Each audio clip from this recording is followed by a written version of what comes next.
explicar el menú de sensaciones del pimentón que tenemos preparado para hoy, elaborado con todos los productos de aquí de la tierra, o la mayoría, y todo basado en lo que es el pimentón de la Vera, denominación de origen. De primero vamos a poner un poquito de embutido, luego vamos a hacer unas croquetas de lo que es la morcilla patatera con pimentón picante. Después vamos a elaborar una ensalada de pimiento, lo que es el pimiento natural, ensalada de pimiento con un poco de escabeche que hemos preparado para esa ensalada. Luego vamos a poner un poquito de bacalao confitado a baja temperatura con una salsa de tomate y pimentón de la Vera, denominación de origen. Y luego por último vamos a poner lo que son unas carrilleras de cerdo con unas patatas y con un pimentón de la Vera como todo, y un aceite. Y luego de postre vamos a hacer lo que es un sorbete de limón y un sorbete de mandarina, perdón, y después vamos a poner una tartita de queso. Ese sería el menú que hemos elaborado para hoy en Sensaciones del Pimentón, denominación de origen.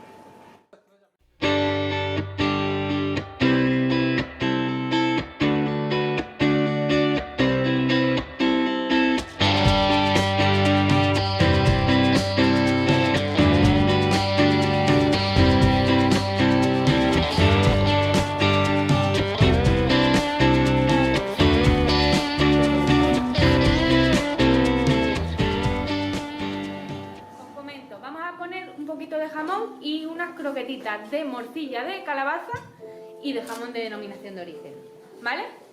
Luego vamos a seguir con una ensalada de zorongollos, que son pimentitos asados, que ya la conocéis, que los asamos aquí en el horno de carbón que tenemos. También os vamos a poner unas patatitas revolconas.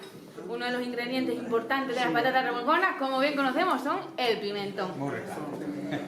Vamos a pasar luego a un bacalao, ¿vale? Un bacalao con tomate extremeño, con unas reducciones también de pimentón, que Rubén se le da muy bien el tema de las reducciones y la cocina y os va a encantar. Luego también vamos a poner unas carrilleras de cerdo ibérico 100%, con una reducción de Pedro Ximénez y un toquecito de castaña. Seguidamente vamos a pasar a un prepostre que va a ser el sorbete de mandarina y el toquecillo final con una tarta de queso, ¿vale? Con unas mermeladas caseritas también, ¿vale? Fenomenal. Venga. Gracias.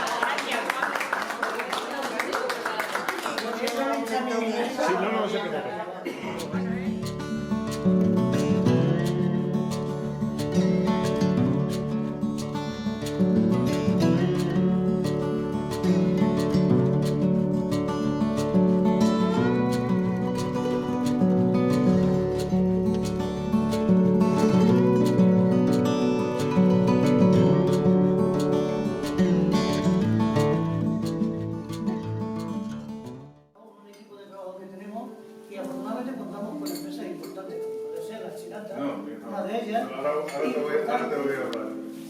Y queremos que os sigáis enganchando a este proyecto tan ilusionante que desde la Dirección General de Turismo, nuestro director Francisco Martín aportó seriamente por nosotros, y que cada vez homenaje al Ayuntamiento de Alcalá y el Ayuntamiento también de Zarza de Granadilla y la colaboración con el Ayuntamiento de Plasencia y nuestras empresas, que es lo importante, 72 empresas están ya en nuestro proyecto.